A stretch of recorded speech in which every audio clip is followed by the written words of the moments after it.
la palabra en Segunda de Reyes, capítulo 4, de versículo 8 al 37. No se asuste. Dice la palabra en el nombre del Padre, del Hijo y del Espíritu Santo.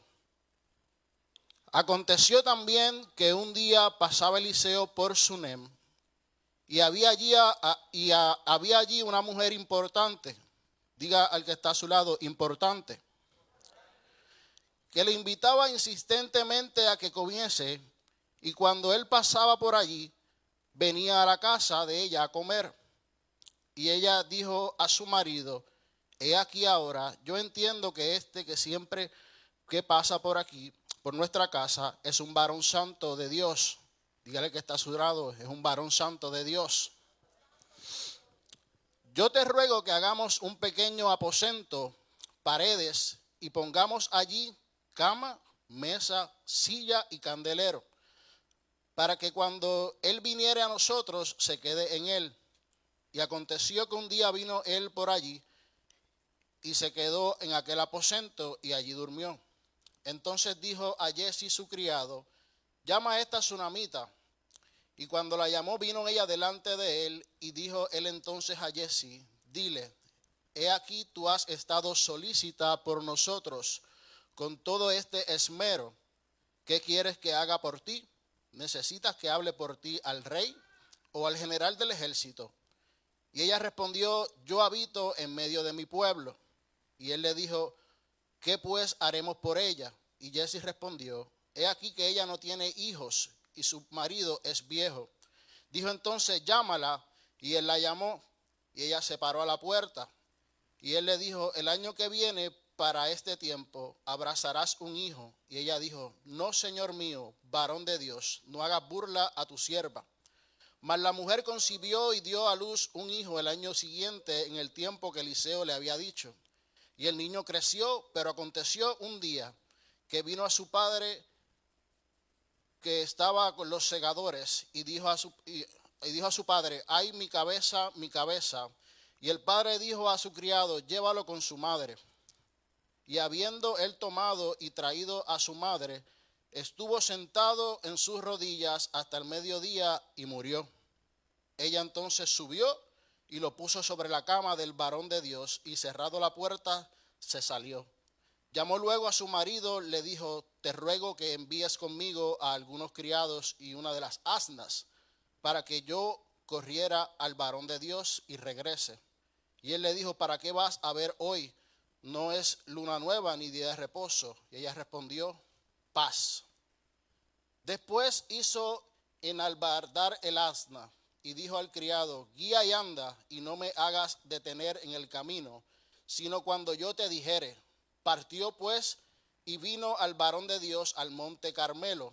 Cuando el varón de Dios la vio de lejos, dijo a su criado Giezi: he aquí la sunamita. Te ruego que vayas ahora corriendo a recibirla y le digas: ¿te va bien a ti? ¿Le va bien a tu marido y a tu hijo? Y ella dijo: bien. Luego que llegó a donde estaba el varón de Dios en el monte, se asió de sus pies y se acercó a Giezi para quitarla. Pero el varón de Dios le dijo: déjala, porque su alma está en amargura, y Jehová me ha encubierto el motivo y no lo ha revelado. Y ella dijo: pedí yo hijo a mi señor, ¿no dije yo que no te burlaras de mí?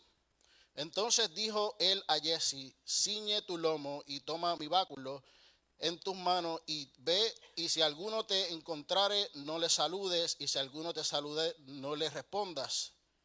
Y pondrán mi báculo sobre el rostro del niño. Y dijo la madre del niño: vive Jehová y vive tu arma, que no te dejaré. Él entonces se levantó y la guió. Y Giezi había ido delante de ellos y había puesto el báculo sobre el rostro del niño, pero no tenía voz ni sentido. Y así se había vuelto para encontrar a Eliseo. Y se lo declaró diciendo: el niño no despierta. Y viniendo Eliseo a la casa, he aquí que el niño estaba muerto, teniendo sobre la cama. Entrando él entonces cerró la puerta tras ambos y oró a Jehová. Después subió y se tendió sobre el niño, poniendo su boca sobre la boca de él y sus ojos sobre sus ojos y sus manos sobre las manos suyas. Así tendido sobre él, el cuerpo del niño entró en calor. Volviendo luego, se paseó por la casa a una y otra parte. Y después subió y se tendió sobre él nuevamente. Y el niño estornudó 7 veces y abrió sus ojos. Entonces él llamó a Jessie y le dijo, llama a esta tsunamita. Y él la llamó y entró ella. Él le dijo, toma a tu hijo. Y así que ella entró, se echó a sus pies y se inclinó a tierra y después tomó a su hijo. Padre, te damos gracias, Dios mío, Señor, por esta palabra, Señor, que tú has depositado en mi corazón, Padre amado. Que primero me edificó, me confrontó, Dios mío, para poder edificar a tu pueblo, Señor. Espíritu Santo, yo te pido, Señor, Espíritu Santo, que tú tomes el control absoluto de este culto, Dios mío, de esta palabra, Señor. La voy a predicar, Señor, según tú la has puesto en mi corazón, Padre. Que seas tú, Señor, utilizándome como un vaso frágil en tus manos, Señor. Te damos gracias, Señor, y toda la gloria y toda la honra siempre será para ti, papá. En el nombre de Jesús. Amén y amén. Si vemos en estos primeros versículos, vemos que nos dice que es una mujer importante. Y dice que esta mujer importante insistía en que este hombre fuera a su casa a comer.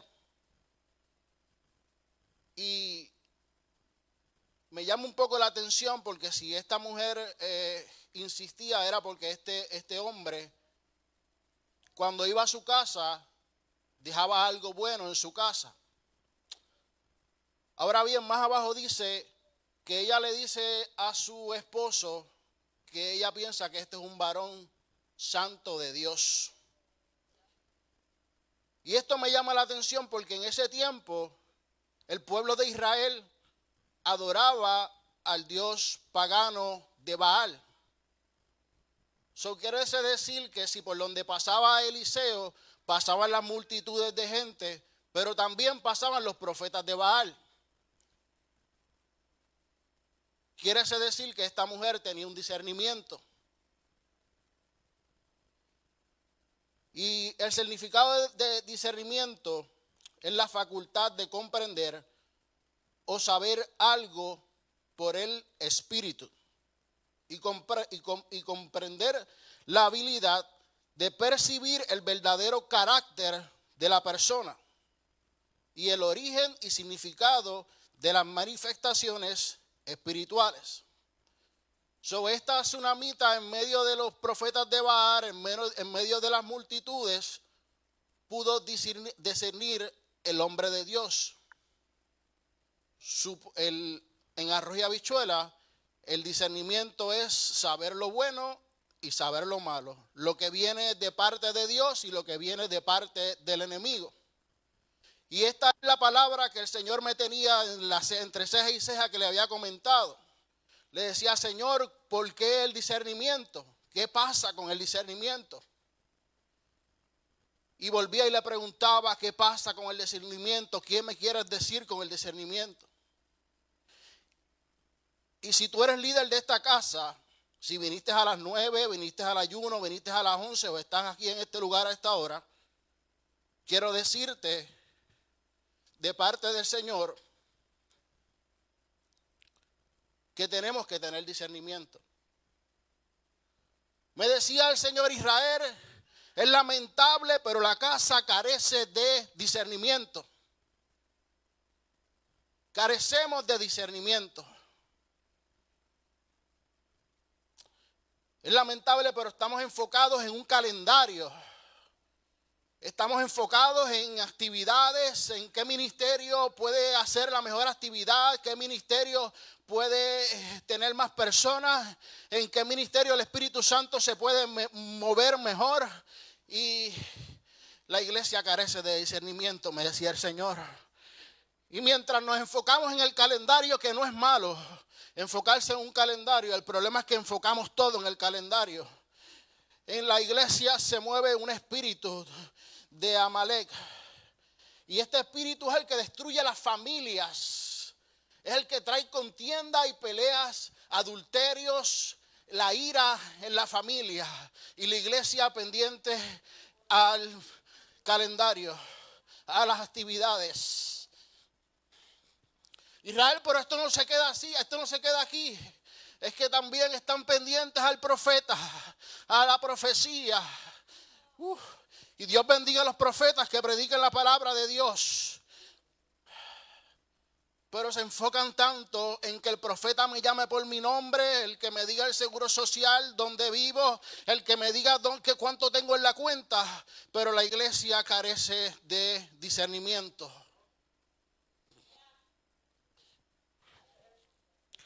Y mientras estamos pensando en tanta profecía, te digo que hay un espíritu de Acab que se pasea en la casa, impone la inmoralidad y busca la división en las congregaciones.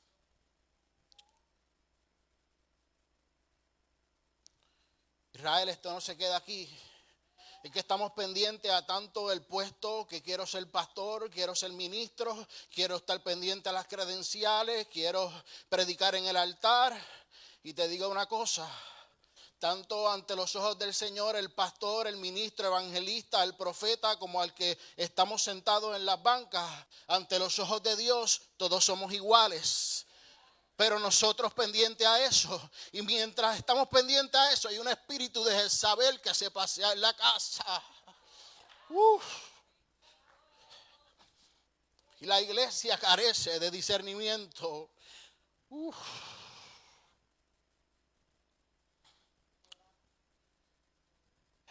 En diciembre aquí hubo un retiro de caballeros. Fue un retiro poderoso donde se venió el Espíritu Santo, se paseó y hizo como Él quiso. Y hubo liberaciones y muchos hombres aceptaron al Señor. Hubo restauraciones. Y fue un retiro, yo creo que si no el mejor, uno de los mejores. Los caballeros, como decimos en el buen puertorriqueño, salimos pompeados de ese retiro. Yo creo que estuvieron semanas o meses hablando de este retiro.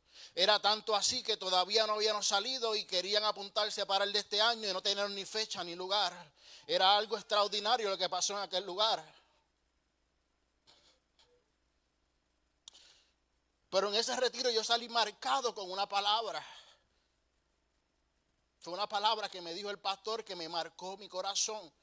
Y no fue una palabra para mal, no malinterprete lo que le quiero decir. El domingo en la mañana, mi pastor estaba al frente en el altar, en la capilla de aquel lugar, orando. Y el Señor me estaba inquietando por darle una palabra a mi pastor. Pero me dio unas instrucciones: no vayas solo, ve con Alberto, ve con el pastor Adrián. Y ellos están aquí de testigos. Alberto ya estaba en el lugar, estábamos esperando por el pastor Adrián. Tan pronto pastor Adrián entra, yo voy donde Alberto, le digo: Alberto, necesito orar por el pastor. Alberto soltó el café, no sabe dónde lo tiró. Y pastor Adrián le dije: pastor, permiso, necesito orar por el pastor. Y allá caímos los tres. Y comenzamos a orar por el pastor. Y el Espíritu Santo se manifestó de una manera especial. Le di la palabra al pastor en aquel lugar. Y recuerdo que cuando terminamos nos dio un abrazo y nos dio un beso. Pero me dijo una palabra que hasta esta semana fue que pude entender lo que me quiso decir con esas palabras. Me dijo: Israel, gracias, porque yo no lo veo todo. Y yo dije: wow, salí marcado con esa palabra. Y mientras estudiaba este mensaje, el Espíritu Santo me decía: Israel, ¿te acuerdas de la palabra? Es que el pastor no puede solo. El pastor necesita del liderato de la iglesia. El pastor no puede solo, él se cansa. Es que los pastores se cansan y nosotros como líderes estamos atados y dormidos y con falta de discernimiento. Y te digo algo, la pastora Monte los martes no puede sola. Y el pastor el jueves no puede solo. El pastor Kiven y la pastora Luz los viernes no pueden solo. El domingo el pastor no puede solo en los primeros 2 cultos. El domingo en la noche el pastor Adrián y la pastora Moraima no pueden solos. La pastora Saide no puede sola en el Children Church. Nuestra líder de intercesión no puede solo. Necesita un liderato que esté en la presencia del Señor.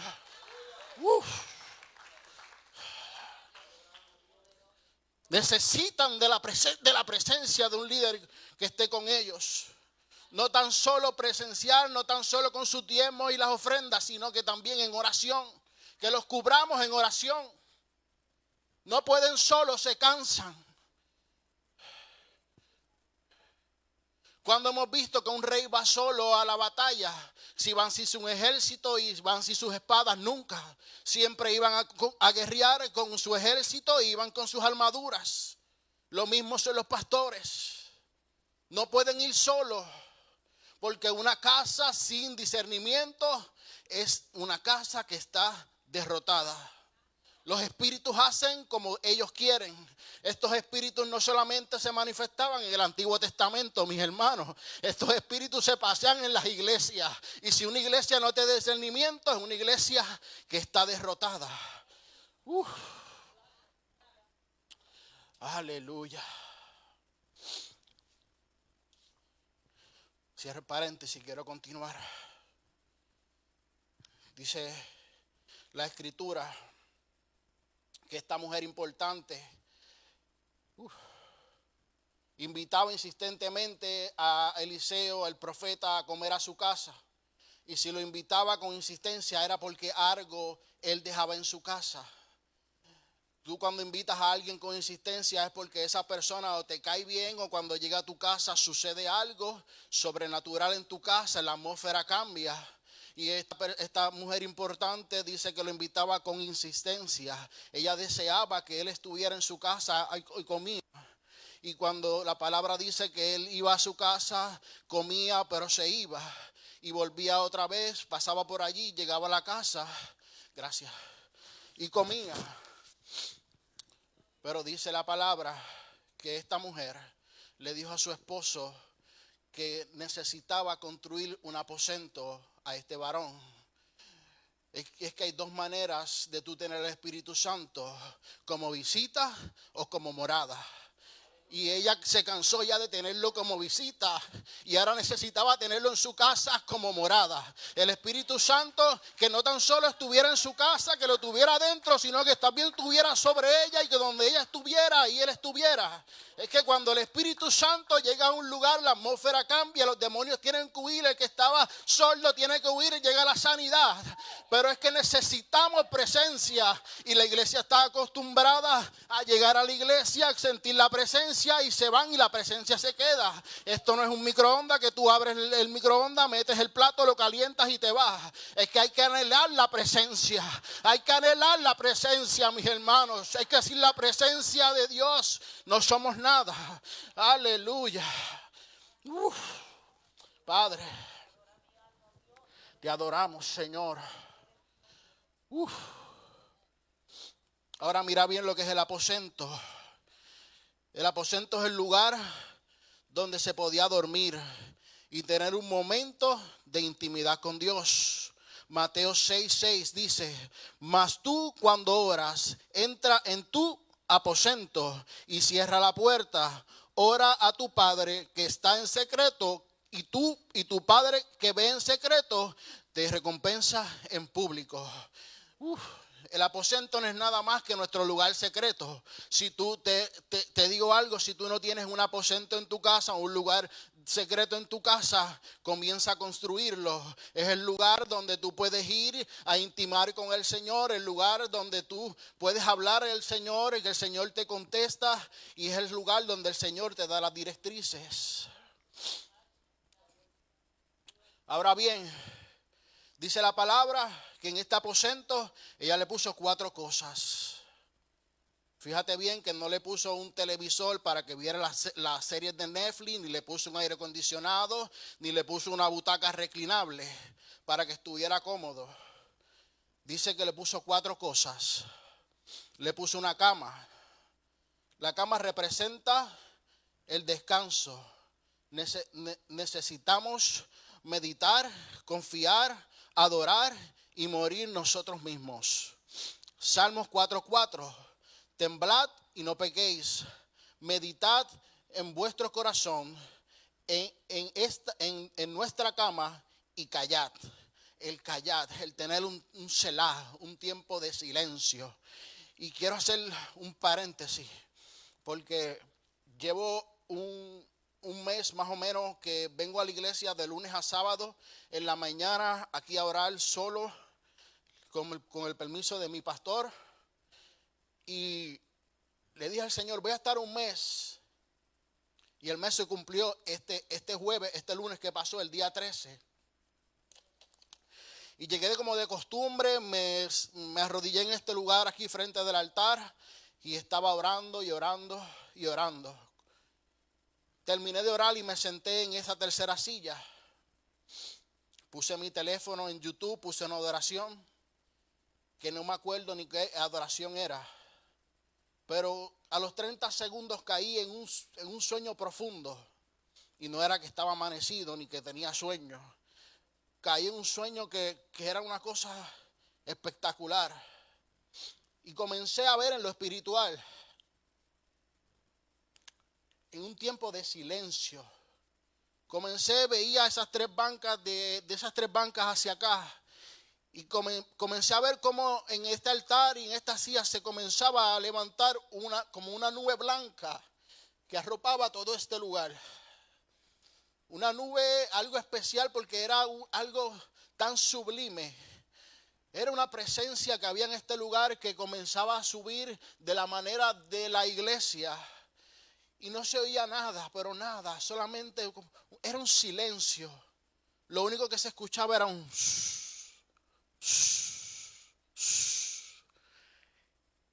Y contándole a mi esposa esto en la noche del lunes, le digo, wow, era algo espectacular. Era una presencia del Señor como nunca antes la había presenciado y la había sentido. Y le digo, oía los carros de la 27 que hacían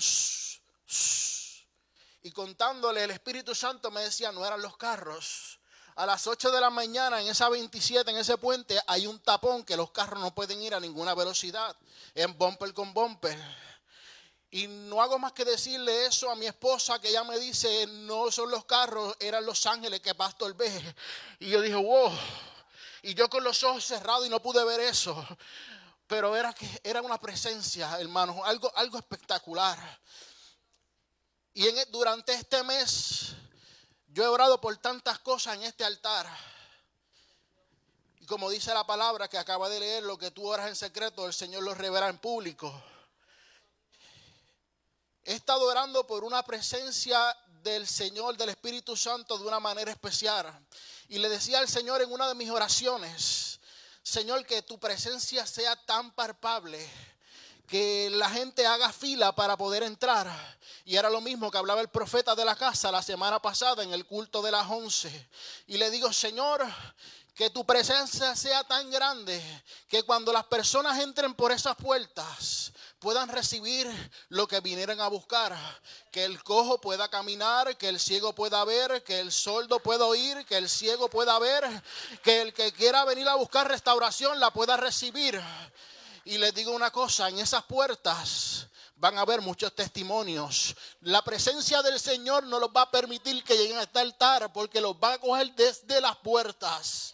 Óyelo bien, esas puertas van a tener testimonios. Y la gente conocerá de lo que pasará en este lugar. No va a ser por el Facebook Live, no va a ser por el post, va a ser por los testimonios que van a dar la gente fuera de este lugar. Y las filas sí van a llegar por medio de estos testimonios que la gente va a dar. Aleluya.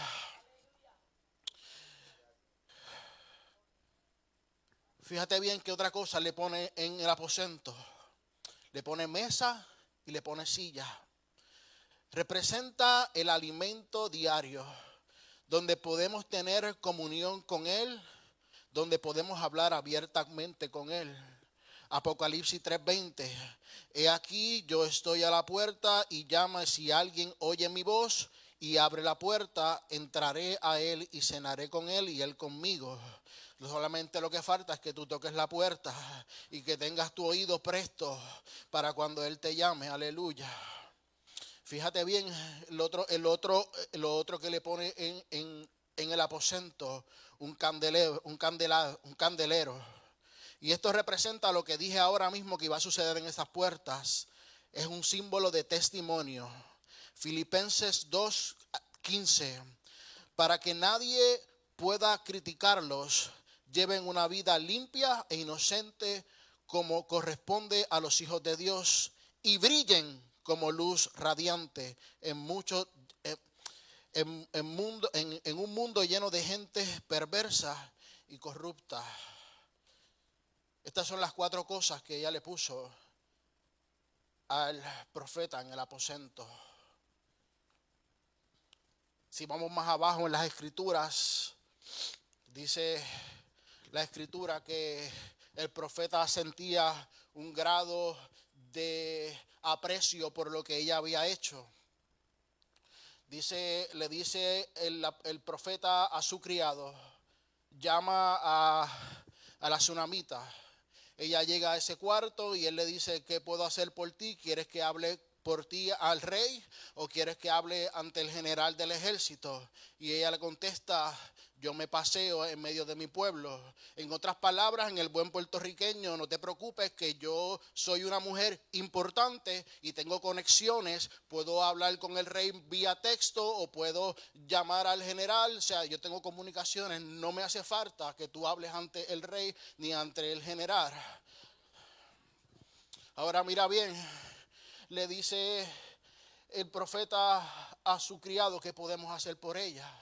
Ella ha hecho tanto por nosotros, ¿qué podemos hacer? Y él le dice, su esposo es viejo y ella no tiene hijos. En otras palabras, ella es estéril. Y el ser una mujer estéril en ese tiempo era un sinónimo de que tenía una maldición. Y me gozaba el jueves, aunque no pude venir, lo veía por el Facebook, me gozaba porque había una joven en este altar que decía que ella tenía problemas, que tenía unos quistes y que tenía problemas. Y me gozaba porque no me gozaba por lo que tiene, sino por lo que ya el Señor me había mostrado. Y fíjate bien, ella le dice que para el próximo año, él le dice que para el próximo año, para esta fecha, ella va a tener un hijo. Ella le dice, no te burles de mí. Y dice la palabra que el próximo año, para esa misma fecha, ella dio a luz un hijo y pudo abrazar a su hijo.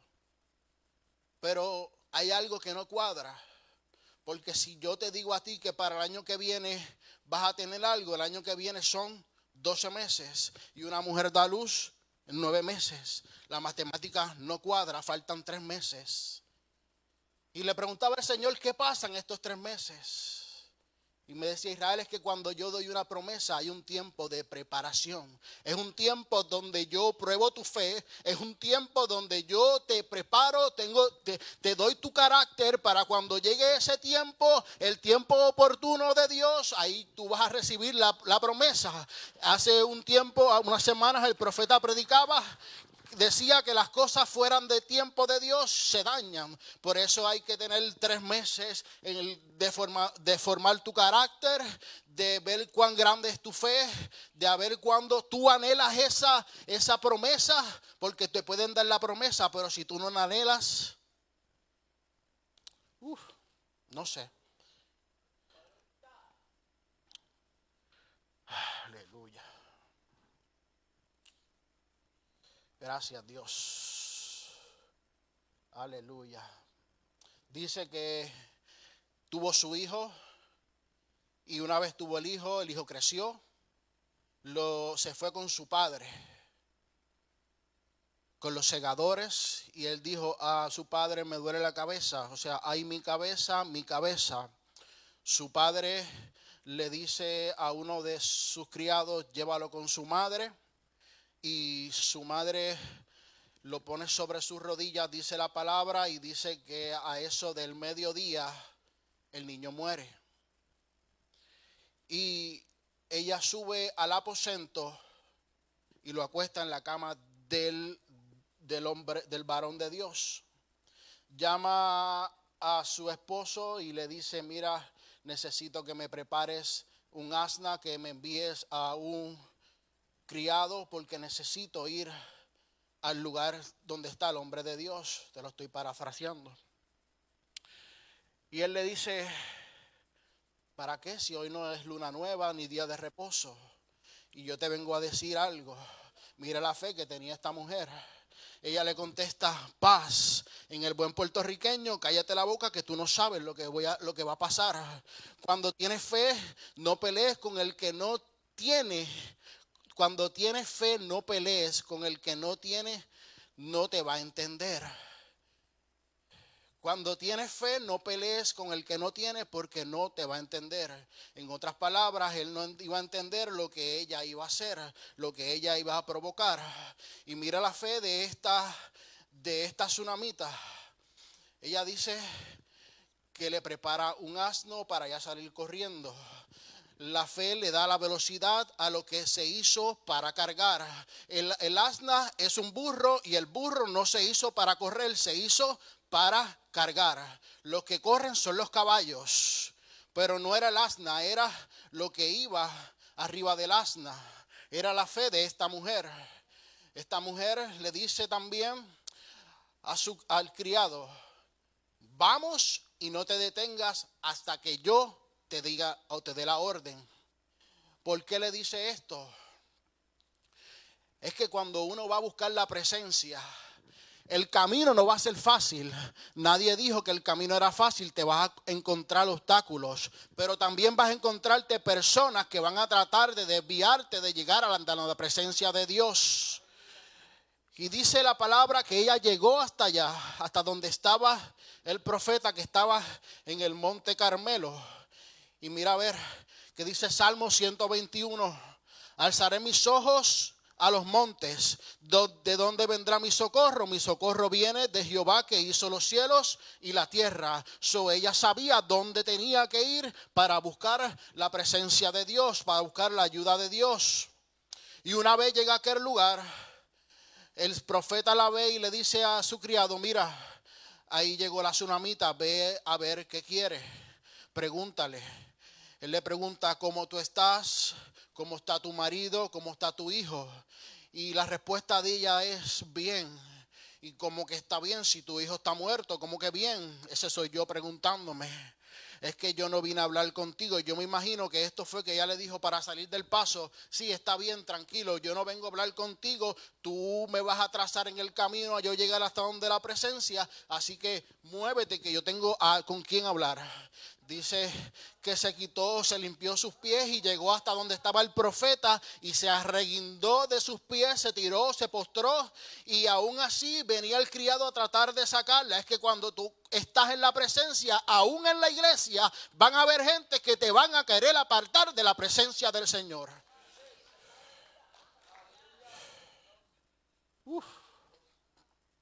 Aún en la iglesia. Dice el profeta, déjala porque el Señor no me ha revelado lo que está pasando. Una vez ella le dice que ella no le pidió hijo, ni que se burlara de ella. El profeta mandó a sus criados con su básculo, le dijo, ponle el básculo sobre el rostro. Fíjate bien que ella no se fue a llevar al criado, ella se quedó con la presencia. No era el básculo, no era el criado, era la presencia la que ella quería que llegara. Cuando va de regreso con el básculo que no pudo hacer nada, que el niño no se despertó, se encuentran y le dicen, mira, no pasó nada, el niño está muerto. Es que entonces cuando el profeta llega a la casa, y estoy terminando, llega a la casa el profeta Y dice la palabra que él subió al aposento, puso sus ojos sobre sus ojos, la boca sobre la boca, sus manos sobre sus manos. Y dice que comenzó el cuerpo a calentar. Pero dice la palabra que él se paró nuevamente y caminó a la casa. Me ponía a ver por qué se paró, qué había en la casa, que lo hizo que se parara nuevamente. Y cuando una persona muere, lo normal es que hay llanto en la casa. Es lo normal. Estaban en un segundo piso, dice que bajó. Pienso yo que había gente llorando en el piso de abajo. Y el profeta le dice, mira, aquí va a ocurrir algo que tu nivel de fe no está todavía preparado para poder ver. Yo necesito que tú salgas y tú también, y tú también, y tú también. Y dice la palabra que él subió. Y una vez subió, puso nuevamente sus ojos sobre los ojos del niño, la boca sobre la boca del niño, las manos sobre la boca del niño. Y dice la palabra que el niño estornudó 7 veces. El niño despertó. Llamó a su criado, le dice, mira, busca a la tsunamita. Ella entra, ve a su hijo despierto, pero la reacción de ella no fue algo normal. No fue ir a abrazar a su hijo, sino dice la palabra que se volvió a postrar ante la presencia del Señor. Volvió a postrarse ante los pies del profeta. Y en esta noche quiero dejarte con 2 palabras. Cuidado con alejarte del aposento. Porque este capítulo nos menciona que ella hizo un aposento. Pero en este capítulo no me revela que ella estuvo en el aposento. Cuidado que tu promesa no muera por alejarte del aposento. No es construir solamente el aposento, porque muchos construimos un aposento, y digo muchos porque me incluyo, y no le dedicamos el tiempo que tenemos que dedicarle a la presencia de Dios. El aposento es importante, pero también es importante llegar a Él. Otra palabra que quiero dejarte bien claro fue la palabra que me dio el Señor para la iglesia: discernimiento. Fíjate bien que todo esto pasó a causa de un discernimiento. Si esta mujer no hubiera dejado entrar al profeta de Dios y hubiera dejado entrar al profeta de Baal, la situación hubiera sido diferente. Por eso te dije desde el principio a la iglesia que hay que tener discernimiento.